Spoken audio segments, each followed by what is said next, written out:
जय भीम मित्रांनो, आपण बघितलं तर नुकतंच जे तामिळनाडू राज्य आहे, या तामिळनाडू राज्यामध्ये एका 10 वर्षाच्या मुलीवरती जो अत्याचार झाला आणि त्यानंतर जे प्रेसर्स म्हणजे जे पत्रकार असतात, त्या पत्रकारितेमध्ये आपण बघितलं जे अशा प्रकारचं सुराज्य निर्माण करण्याची ज्यांची आपण बघितलं तर जबाबदारी आहे, अशा प्रकारचे जे IPS पोलीस अधिकारी आणि फार मोठी जी त्यांची टीम होती, त्या टीमला ज्यावेळी प्रश्न विचारण्यासाठी त्या पत्रकार परिषदेमध्ये आपण जर बघितलं तर ते पोलीस जे आहेत ते कसे हसत होते.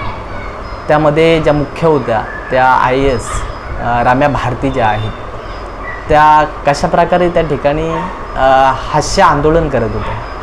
आणि आपण बघितलं तर विषय समाजहिताचा आहे किंवा विषय समाजामध्ये घडणाऱ्या ज्या अशा प्रकारच्या गोष्टी आहेत त्यावरती एक IPS अधिकारी म्हणून कशा प्रकारची आपली वाणी असली पाहिजे, कशा प्रकारचं आपलं वर्तन असलं पाहिजे किंवा कशा प्रकारे आपला संपूर्ण जो त्या विषयाबद्दलची जी आपली जाण आहे ती कशी असली पाहिजे, हे त्या ठिकाणी आपण बघत असतो.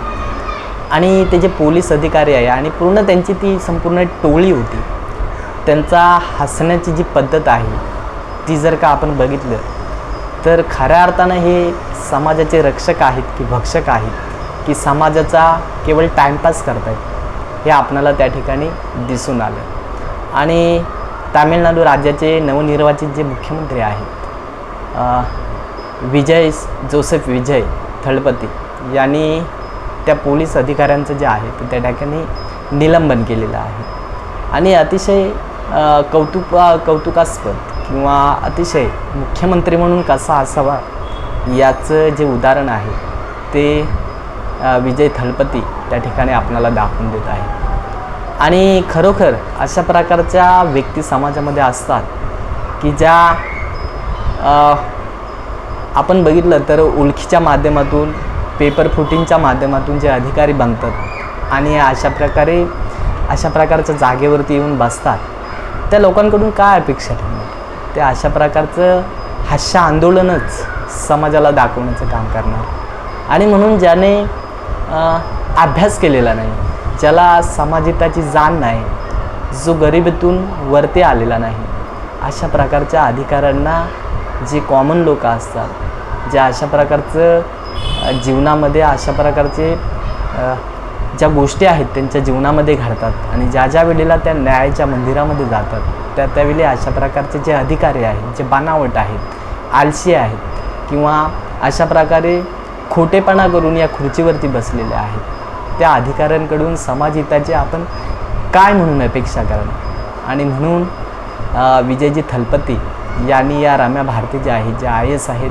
IPS आहेत, त्यांचं या ठिकाणी निलंबन केलेलं आहे. मुद्दा निलंबनाचा नाही आहे, तर मुद्दा या देशामध्ये असणारी जी व्यवस्था आहे, या देशामध्ये अशा भरपूर साऱ्या राम्या भारतीय आहेत की ज्या केवळ येऊन टेबलावरती बसतात आणि समाजहिताचं जे मौल्यवान जो हिस्सा आहे तो आपल्या प्रॉपर्टीचा मोठा भाग बनवताना आपल्याला दिसतात.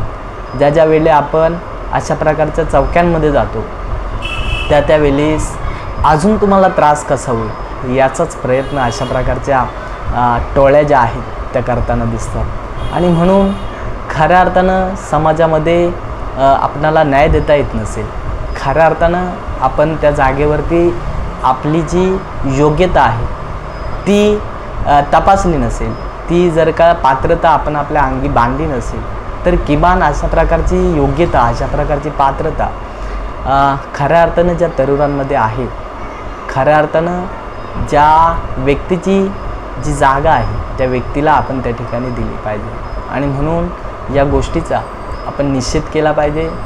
काही लोक असं म्हणतात की त्या पत्रकार परिषदेच्या अगोदर त्यांचं जे अशा प्रकारचं जे हे हास्य आंदोलन आहे ते होतं आणि काही लोकांनी ते AIच्या माध्यमातून एडिट करून, पण जरी तुमची पत्रकार परिषद नंतर असेल तरी देखील एखाद्या विषयाबद्दल आपल्या मनामध्ये कशा प्रकारचं चिंतन हवं, एखाद्या विषयाबद्दल आपल्या मनामध्ये कशा प्रकारची भावना हवी, समाजहितामध्ये घडलेल्या ज्या या गोष्टी आहेत त्यांवरती बोलताना आपल्या मेंदूमध्ये, आपल्या चेहऱ्यावरती कशा प्रकारचा भाव पाहिजे हे जर का त्यांना समजत नसेल तर अशा प्रकारच्या संविधानिक पदावरती बसण्याचा त्यांना काहीच अधिकार नाही. आणि म्हणून अशा प्रकारच्या ज्या ज्या व्यक्ती असतील त्या प्रत्येक राज्यात असतात, फक्त त्या पडद्याच्या मागे असतात, त्यांना या पदावरून हटवलं पाहिजे. आणि खऱ्या अर्थानं विजयजी जोसेफ आहे यांनी संपूर्ण भारताला दिलेला जो हा महत्त्वाचा निर्णय आहे किंवा विजयजी जोसेफ यांच्या ज्या भूमिका आहेत त्या समाज माध्यमांपुढे येताना आपणाला दिसत आहेत. आणि खऱ्या अर्थानं विजयजी थलपती जे आहेत ते या भारताला एका नव्या दिशेकडे घेऊन जायचं काम करतील, ते करतायत.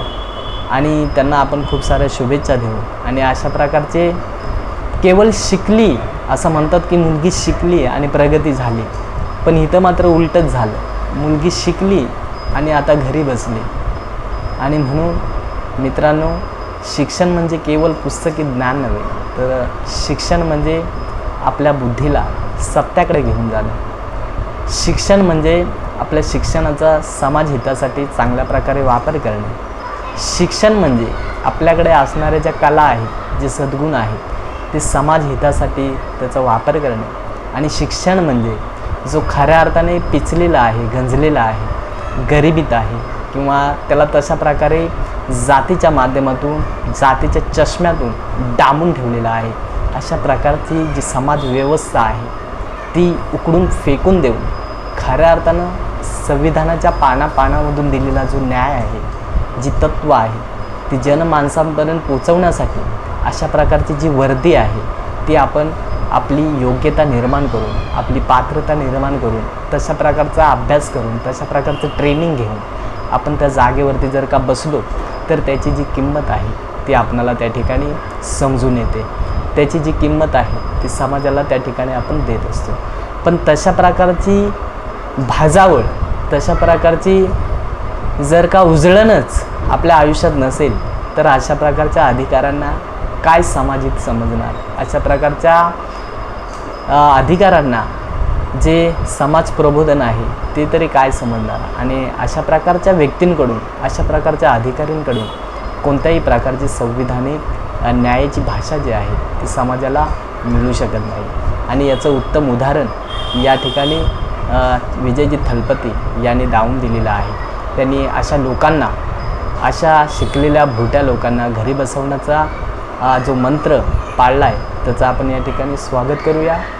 आणि येणाऱ्या काळामध्ये आपण बघूया की या गोष्टी पुन्हा एकदा पुढे कशा चालू राहतात. जय हिंद.